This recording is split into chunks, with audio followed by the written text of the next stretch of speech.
लेकिन सेठ के चेहरे पर कोई दया नहीं थी। उसने मां को धक्का दे दिया।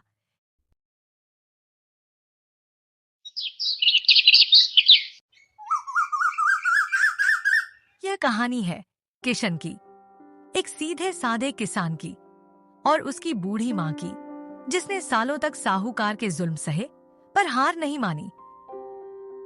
गांव का सवेरा था। धूप जमीन को हल्का गर्म कर रही थी।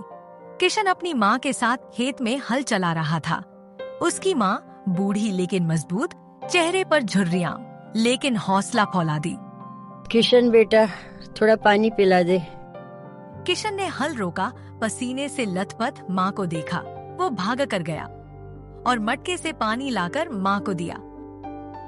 ले मां, धीरे धीरे पी, अभी बहुत काम बाकी है।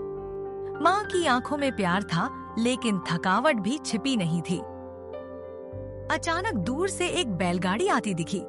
गांव का साहूकार सेठ लालाराम अपने चमचों के साथ खेत पर पहुंचा। अबे किशन, कर्ज का समय निकल गया है। अगर कल तक पैसे नहीं दिए तो ये जमीन मेरी हो जाएगी। सेठ जी, थोड़ा वक्त और दे दो। हम मेहनत कर रहे हैं, सब चुका देंगे। लेकिन सेठ के चेहरे पर कोई दया नहीं थी। उसने मां को धक्का दे दिया। बूढ़ी औरत, मुझे कहानी मत सुना। किशन के अंदर कुछ टूट गया। उसकी मां जमीन पर गिर गई थी और उसकी आंखों में अब आंसू नहीं, आग थी। शाम को घर में चूल्हा ठंडा था। मां चुप थी। किशन दीवार से टिका बैठा था। बेटा, ये जमीन तेरे बाबूजी की खून पसीने की मेहनत है, इसे मत जाने देना। किशन ने मां का हाथ पकड़ा और एक वादा किया। मां, अब तेरे आंसू नहीं गिरने दूंगा। सेठ से ये जमीन भी बचाऊंगा और तेरा सम्मान भी। अगले दिन सेठ और उसके आदमियों ने किशन की जमीन पर कब्जा कर लिया। अब किशन के पास कुछ नहीं बचा था। एक किसान जिसने अपनी जमीन को मां का दर्जा दिया था, आज वही किसान दूसरों के खेत में मजदूरी कर रहा था।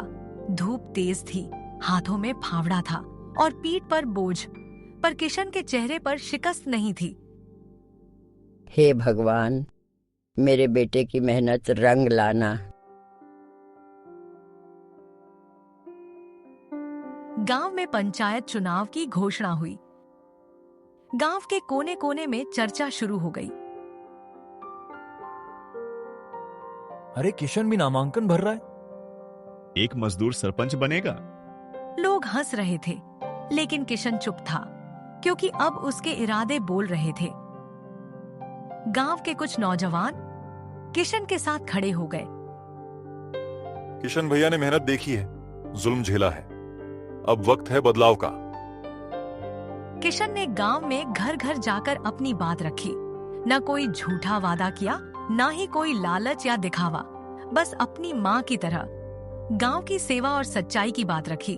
उसकी आंखों में इरादे की चमक थी और शब्दों में भरोसे की ताकत।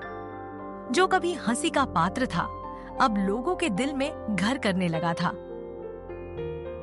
चुनाव के दिन किशन ने वो कर दिखाया जिसकी किसी ने उम्मीद नहीं की थी। हमारा नया सरपंच किशन।